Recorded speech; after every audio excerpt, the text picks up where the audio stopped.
Puji Tuhan. Kabar baik kalau Anda bergumul dengan sesuatu, baik kecil atau besar. Yang kecil dipedulikan, apalagi yang besar, ya kan? Tuhan itu peduli pada Anda dan saya. He cares for you. Dan kadang-kadang pertolongan Tuhan tidak seperti yang kita harapkan. Bukan berarti Tuhan nggak menolong kita. Karena itu jangan cepat-cepat konklusi, karena manusia itu cetek sekali pikirannya. Karena itu saya beri judul hari ini, kita belajar dari Bapak Yakub, Allah bergulat dengan kita supaya nggak berhenti, nggak berakhir maksudnya. Tidak ada endingnya sentence kalimat itu nanti di poin 1, 2, 3. Tapi tulis dulu judulnya, Allah bergulat dengan kita supaya apa ya? Nantikan dulu, kita buka ayatnya. Kejadian 32. Ya, percaya dulu ya dengan segenap hati sebelum melihat apa-apa, karena iman itu mendengar, bukan melihat sesuatu. Tuhan itu nyata.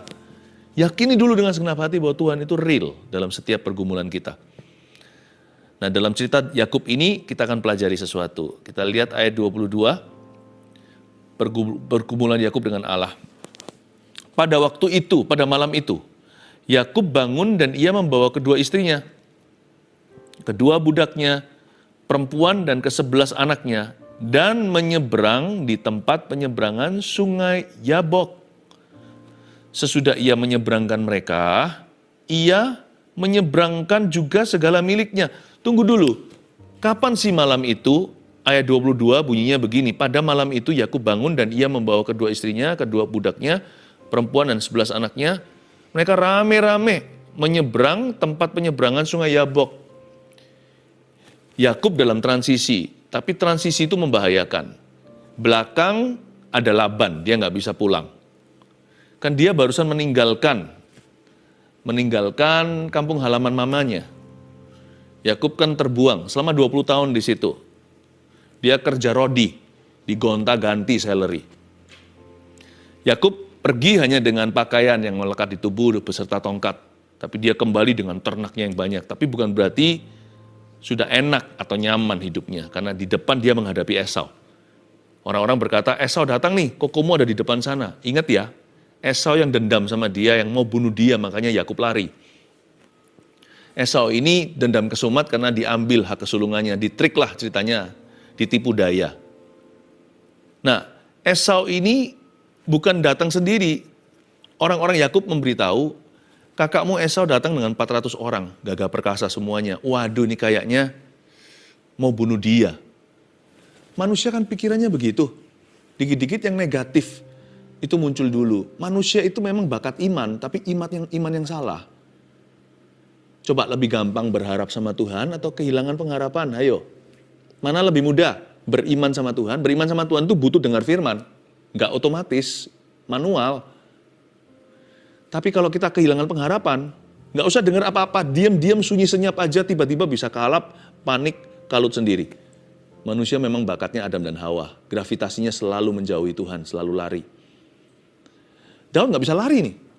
Posisi dia kejepit. Depan kena, belakang kena. Gimana? Pernah nggak kita berada di dalam posisi seperti itu? Supaya Anda mengerti, sebelum nanti muncul seorang malaikat bergulat, yaitu Yesus Kristus di Perjanjian Lama, hadir sebagai manusia, bergelut dengan Yakub. Sebelum muncul itu, Anda harus tahu konteksnya. Yakub dalam kondisi yang sangat stres sekali. Dan dia menyeberang ke tempat penyeberangan sungai Yabok, berarti dia seberangkan semua ternaknya, anak, istrinya, ke seberang sungai Yordan, masuk tanah Kanaan atau kembali ke tanah perjanjian. Inilah terakhir kalinya Yakub menginjakkan kaki di sebelah timur sungai Yordan. Dia masuk ke sebelah barat. Dia kembali pulang ke rumah ayahnya Ishak. Tapi ketemu sama Esau dulu. Waduh, ini posisi nggak enak. Ini posisi susah bagi dia. Dia stres luar biasa. Dia ketakutan setengah mati. Ini dia seperti orang yang mau disembelih. Udah kayak seperti ini, pikiran dia selalu tertuju kepada skenario terburuk atau skenario terpuruk. Ingat ya, percayalah kepada Tuhan. Jangan bersandar pada pengertianmu sendiri. Hanya karena Tuhan belum jawab, bukan berarti Tuhan nggak ada. Hanya karena Tuhan belum menjawabmu bukan berarti Allah belum mendengarmu. Hanya kali ini Tuhan memilih untuk bergulat dengan dia. Bukan keluarkan dia mentah-mentah dari masalah. Allah akan bergelut dengan seorang manusia. Mengapa? Karena Tuhan masih memproses hambanya. Ada proses yang tidak bisa di-bypass. Harus lewat masalah. Bukan berarti Tuhan yang bawa persoalan. Biasanya manusialah. Manusialah penyebab masalahnya sendiri. Mana pernah sih Tuhan itu buat kita jatuh? Mana pernah sih Tuhan itu buat kita bodoh? Manusialah yang selalu ambisi. Manusialah yang selalu gegabah. Tapi Tuhan bisa pakai loh. Problema kita itu membentuk kita menjadi seperti Kristus. Nilai kekal itu melebihi nilai duniawi. Ujung-ujung maksimal pol-polan gitu ya, kita mati itu. Itu hanyalah gak sampai 100 tahun. Jarang orang hidup lebih dari 100 tahun, 1 century. Kita hidup selamanya di sorga itu nilainya tak terbilangkan. Bayangkan 100 tahun, tambah 100 tahun, 1 juta tahun, 1 miliar tahun, dan terus menerus namanya hidup kekekalan. Sengsaramu sekarang itu, sengsara kita, tiada artinya dibandingkan kemuliaan yang akan datang. Kehilangan materi, dalam bahaya, semua itu apa artinya? Kalau itu bisa mengerjakan perkara yang indah, nan kekal di dalam kita. Yakub menyeberang, tapi dia mengambil keputusan yang benar. Dia seberangkan semua kawanan, ternak, domba, istri, anak. Ingat ya, ini pesan Tuhan, apapun terjadi atas hidupmu, atau apapun yang belum terjadi, dan juga sesetres apapun Anda, please remember this, atau ingatlah, langkah maju itu langkah yang benar. Jangan mundur dari Tuhan. Yakub maju, seberang. Karena dia tahu Tuhan yang suruh dia ke arah tanah perjanjian. Hatinya tertuju pada janji sekalipun susah sekali. Pokoknya apapun terjadi kalau Anda tidak tahu mau melangkah kemana, melangkah ke depan itu paling benar. Selalu memandang ke atas itu paling betul. Never retreat. Tidak boleh mundur. Karena faith, iman itu artinya tidak mundur ke belakang. Ingat itu ya, iman itu tidak mundur sama sekali. Ya mungkin majunya dengan mencucur air mata, bahkan beberapa orang dengan peluh darah. Kita itu maju berdarah-darah. Maju terus, pantang mundur. Karena satu-satunya jalan iman itu ke depan. Lari bukan jalan Tuhan, mundur bukan jalan Tuhan. Kembali ke masa lalu juga bukan jalan Tuhan. Maju ke depan, bersama dengan Tuhan. Yakub nggak peduli, dia majukan. Padahal seharusnya menurut saya, kalau sampai diserang beneran, lebih baik kan di seberang Yordan. Kan dia bisa lari, sana kan masih harus menyeberangi air, apalagi kalau Yordan, sungai Yordan lagi pasang. Kalau saya jadi Yakub main aman, udah di seberang sungai Yordan, di sisi kanan atau di sisi sebelah timur. Dia seberangkan dulu. Itulah iman. Iman itu percaya dulu. Melihat nanti. Ayat 23. Sesudah ia menyeberangkan mereka, ia menyeberangkan juga segala miliknya. Lalu tinggallah Yakub seorang diri. Dan seorang laki-laki bergulat dengan dia sampai fajar menyingsing. Wow. Waktu Yakub tertinggal seorang diri setelah menyeberangkan, dia letih sekali. Mendadak muncullah seorang laki-laki, misterius sekali, bergulat sama dia. See, not until you feel alone or lonely, God will not appear to you. Kadang-kadang Tuhan izinkan kita itu merasa sendiri dulu. Sungguh-sungguh kiri kanan tidak ada pertolongan. Bukan kemanakah aku dapat pergi. Ini loh ayat yang saya pikirkan. Ini, aku melayangkan pandanganku. Dari manakah pertolonganku? Pertolonganku bukan dari gunung ini, gunung itu. Pertolonganku datang dari Tuhan, the maker of heaven and earth. Pembuat langit dan bumi. Tuhan izinkan Yakub seorang diri. Itu bagi kita alone. Atau mungkin tidak alone lah, kita ada orang di kiri kanan. Tapi kita feeling lonely. Itu saat tepat untuk mencari wajah Tuhan. Saat indah, ku berhadapan denganmu, memandang wajahmu Yesus kekasih jiwaku. Itu waktunya mencari wajah Tuhan. Nah, bukan Yakub yang cari gara-gara loh ya. Bukan Yakub yang bergulat dengan dia. Coba baca sekali lagi ayat 24. Dan tinggallah Yakub seorang diri. Oke, kita mengerti. Tuhan tunggu sampai dia sendirian, baru Tuhan mewahyukan. Dan seorang laki-laki bergulat dengan dia, nggak tanggung-tanggung sampai fajar menyingsing sampai pagi. Ini yang saya sebut the wrestling Christ, Kristus yang bergulat. Ini Yesus Kristus. Di perjanjian lama, nanti ditanya nama, dia nggak mau beritahu. Karena sakral. Ini bukan malaikat. Kalau malaikat selalu memberikan identifikasi. Kalau Allah selalu berkata, aku adalah aku. Nggak usah tanya, nggak usah banyak tanya. Kamu tidak layak. Ini Yesus. Saya sebut Yesus sang pegulat. Dia menggulati atau bergelut dengan Yakub. Why? Karena Anda harus tahu sifat Yakub. Yakub itu alot sekali orangnya. Orangnya licin sekali. Bahkan terkesan bukan cerdik, tapi licik. Yakub itu orangnya banyak sekali lemak-lemak karakter yang tidak perlu.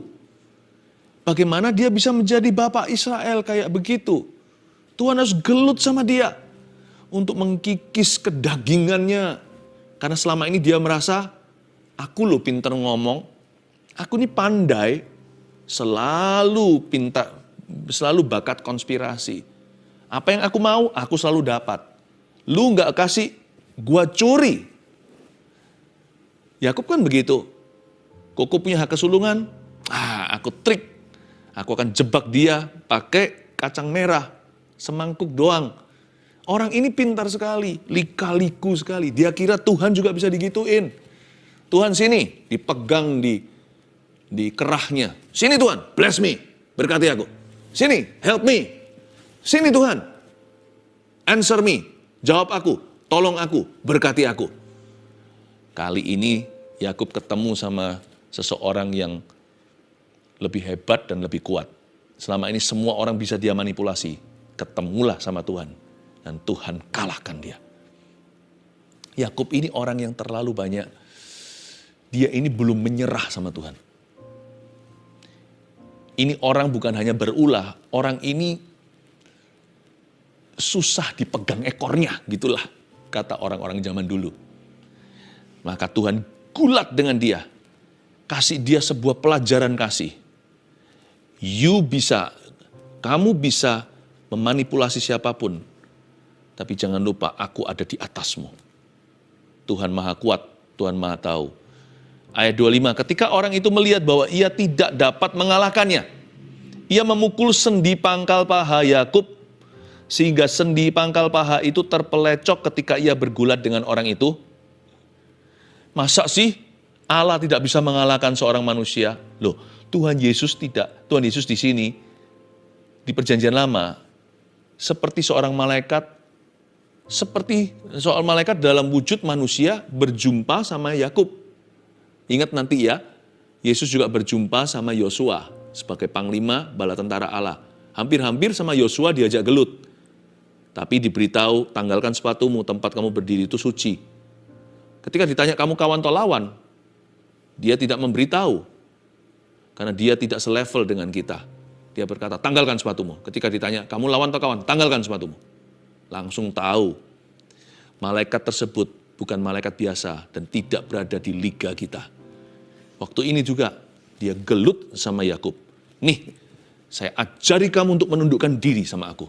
Saya ajari kamu bagaimana caranya untuk berserah. Saya ajari kamu bagaimana nurut. Saya ajari kamu bagaimana tulus. Saya ajari kamu untuk tahu diri. Bahwa kamu adalah kamu, aku adalah aku. Kau tidak berhak kecewa sama aku. Siapa kau kira dirimu?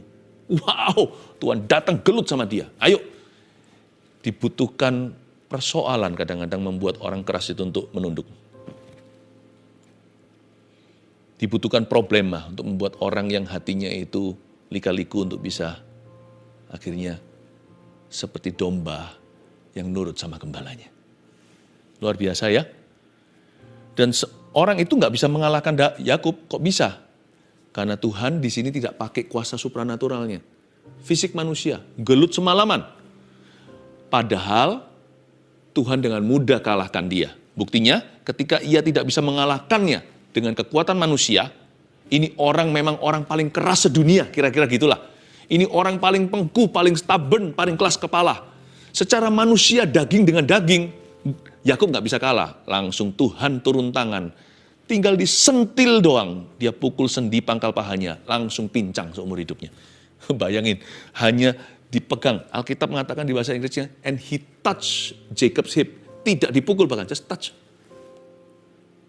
Ya, secara manusia nggak ada orang lebih keras dari Yakub. Nggak ada orang lebih susah dijinakkan seperti Yakub.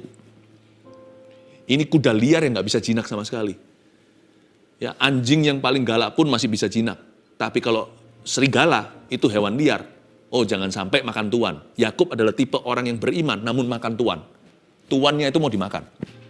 Hari itu dia tahu diri. Kamu tidak berada di level Tuhan. Luar biasa. Pernahkah Anda melihat orang yang keras sekali, angkuh luar biasa. Setelah problema bertahun-tahun menunduk sama Kristus seperti ini. Bukan berarti Tuhan kasih dia persoalan. Tapi Tuhan memakai persoalannya untuk mengajarkan penundukan diri. Tuhan bukan benci. Tuhan lakukan itu untuk kebaikannya. Karena hanya orang yang menundukkan pada Kristus yang bisa menikmati berkat-berkatnya. Allah tidak punya maksud untuk membunuh, membinasakan.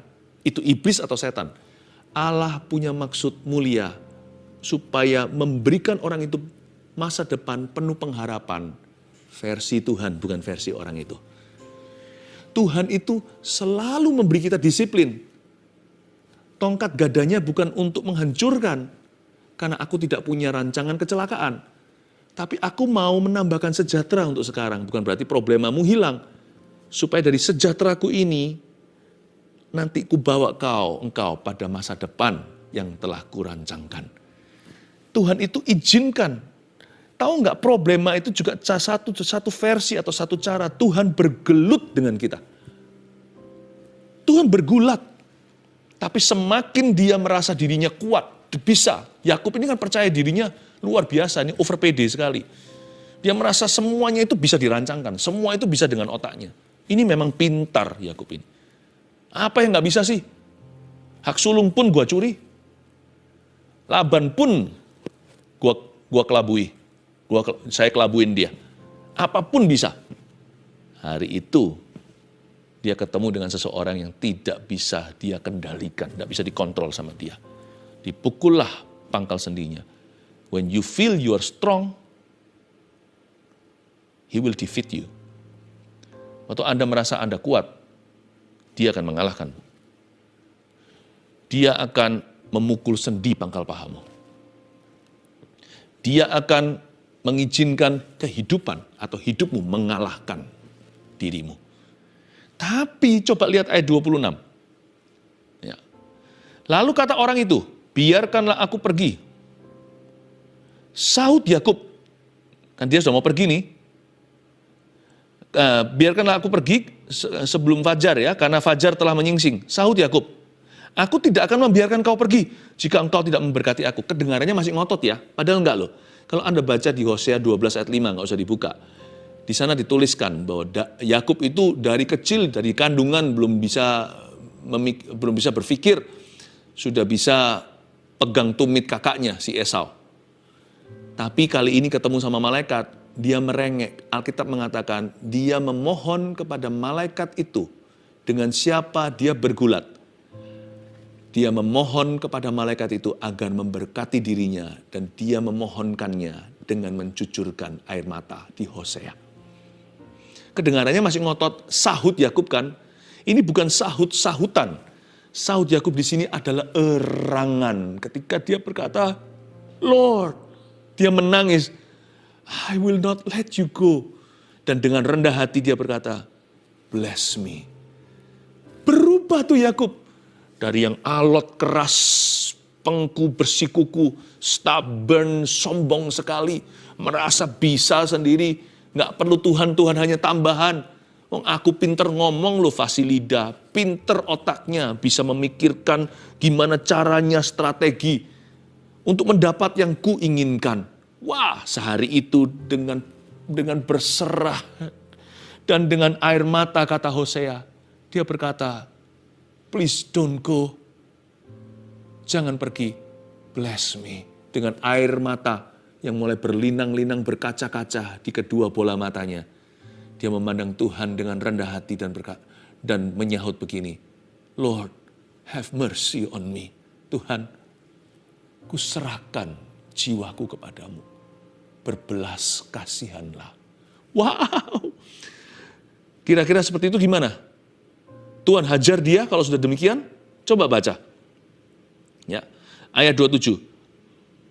Bertanyalah orang itu kepadanya, siapakah namamu? Sautnya Yakub, ayat 27. Ketika dia berserah, Tuhan langsung tanya, what's your name? Masa Tuhan nggak tahu? Tapi Tuhan suruh dia ngaku kalah.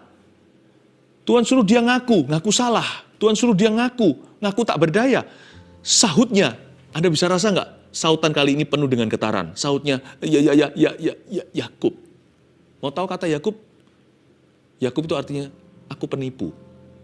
Ya Tuhan, aku itu orang yang memang begini. Nggak baik biakku dari dulu. Aku ini punya karakter flaw. Aku ini punya cacat karakter. Tuhan, aku tipu kanan kiri, itu jadi karirku selama ini. I'm sorry. Dengan menundukkan kepala, dia menyahut, ya Yakub Tuhan. Wow, saya kira Tuhan akan marahi dia, pukul lagi. Kali ini bukan hanya pangkal pahanya, kalau perlu seluruh pahanya sekalian. Ayat 28, lalu kata orang itu, namamu tidak akan disebut lagi Yakub atau penipu, tetapi Israel. Wow, sebab engkau telah bergumul melawan Allah dan manusia, dan engkau kalah? Bukan, dan engkau menang. Ini hebat loh. Ketika Tuhan tanya sama dia, namamu siapa? Yakub. Di situ dia hancur hati, saya bisa bayangkan dia menangis. Tadinya gelut gagah perkasa. Lu kira lu siapa? Aku Yakub, kamu gak tahu ya? Setelah fajar menyingsing, iya ya, aku ini bukan siapa-siapa, aku ini bukan apa-apa. Aku ini tidak layak apa-apa dari Allah. Tuhan, kasih aku remah-remah. Just bless me, berkati aku. Tuhan tanya, namamu siapa? Yakub. Setelah itu Tuhan berkata, namamu bukan lagi Yakub. Dia menengadah. Namamu bukan lagi penipu, tapi Israel, yang artinya I rule. Israel itu artinya God rules, atau Allah memerintah. Mulai hari ini aku yang memerintah atas hidupmu. Hidupmu adalah responsibility, tanggung jawabku. Ketika engkau berserah, berkat kau akan terima. Lalu Tuhan berkata begini, sebab engkau telah bergumul melawan Allah dan manusia, dan engkau menang. Masa Tuhan ngaku kalah? Lebih tepatnya Tuhan ngalah. When we are weak in His hands, waktu kita lemah di tangannya, tahu nggak? Waktu itu dia kuat. Tuhan ngalah waktu dia sok-sok gaya, dipukul sama Tuhan. Waktu dia berserah, Allah mengalah dan berkata, Yakub, Tuhan tidak berkata aku kalah loh. Tuhan berkata engkau menang.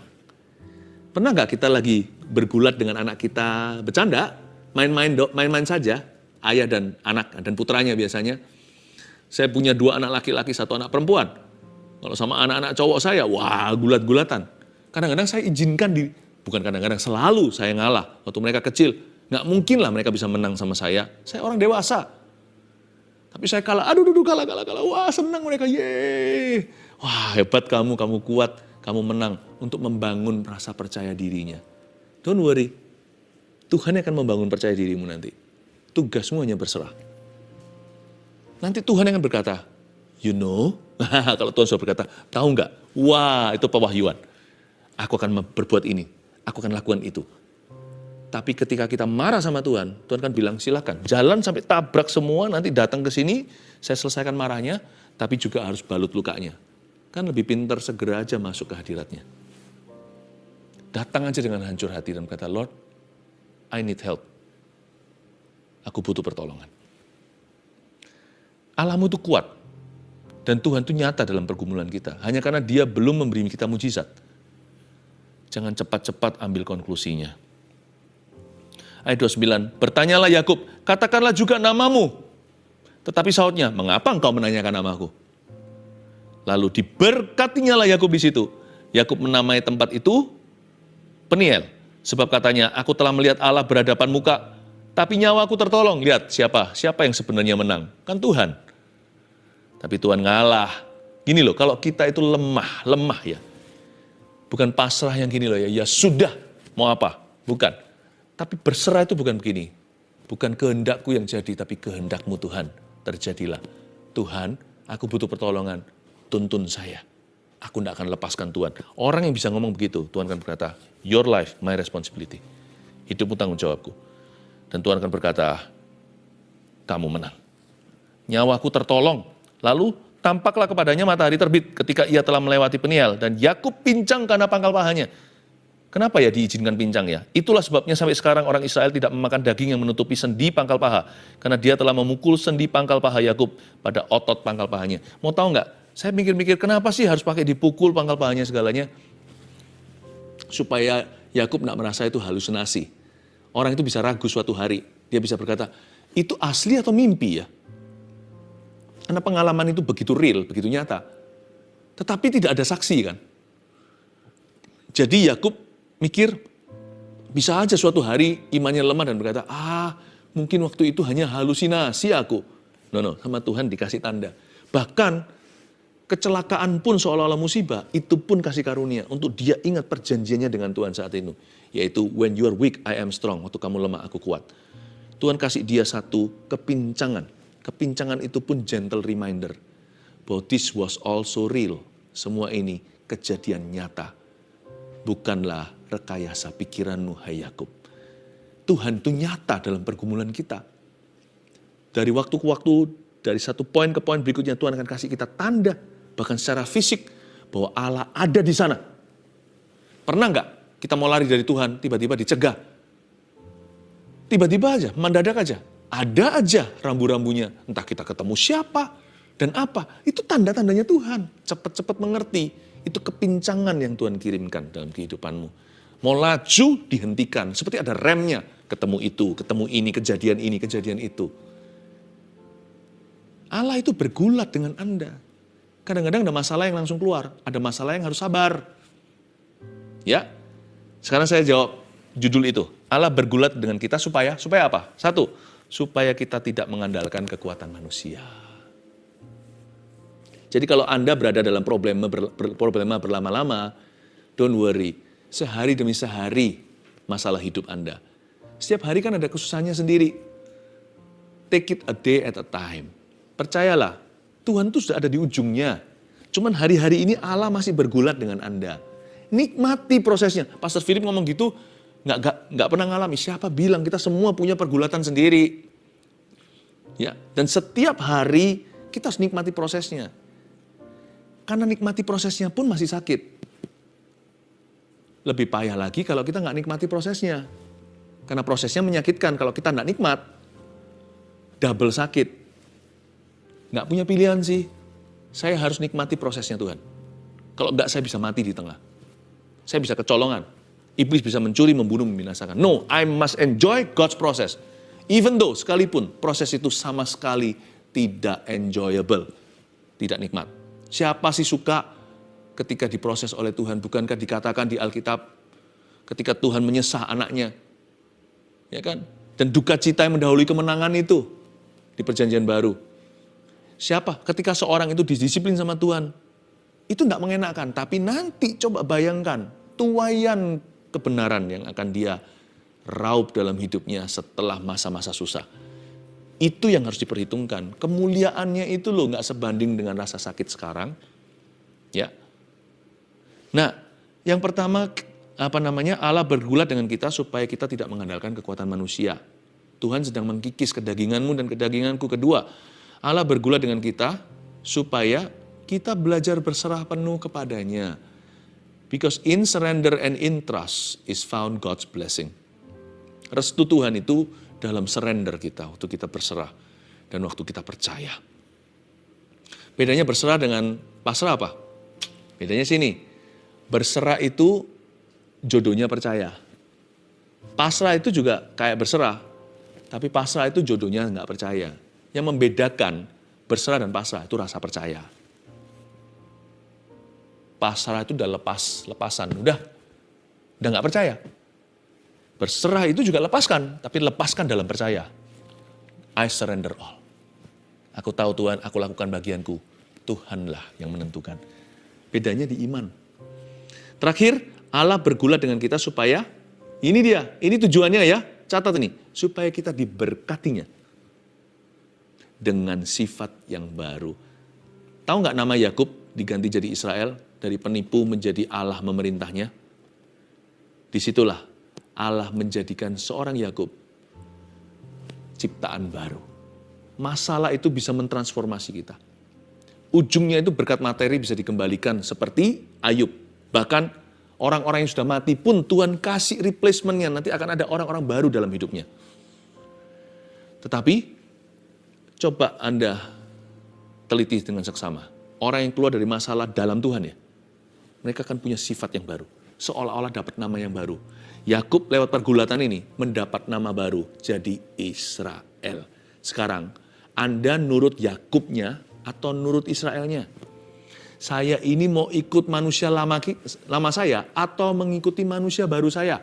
Setiap kali saya dirudung masalah, keluar lagi, saya semakin diperbaharui. Seolah-olah dapat nama baru lagi. Ya, setiap kali saya keluar dari sebuah masalah, saya nggak bisa kembali lagi kepada manusia lama saya. Bukan sebelum saya bertobat, terlalu panjang. Ya, terlalu di belakang. Saya nggak akan bisa kembali ke manusia lama saya sebelum saya masuk masalah itu. Karena setelah saya masuk masalah itu, saya keluar jadi ciptaan lebih baru, saya jadi lebih dewasa. Saya jadi lebih tough, lebih kuat orangnya. Bukan jadi lebih pintar sih, tapi jadi lebih bijaksana. Masalah yang ku alami belakang itu nggak perlu di-hair lagi di depan. Dari sekarang sampai saya mati, atau sampai Tuhan panggil kembali, saya tidak akan pernah melakukan kebodohan atau kesalahan itu lagi. Karena masalah tersebut mengajarkan saya hikmat-hikmatnya. Sehingga saya berjalan makin lama makin kuat, hendak menghadap Allah di Sion. Tahu nggak? Di ujung setiap problema kita ada sifat dan nama baru yang Tuhan berikan di dalam kehidupanmu. Itu pahalamu, membuatmu berjalan dalam berkat-berkat Tuhan seumur hidupmu. Look at that. God is blessing you. Haleluya.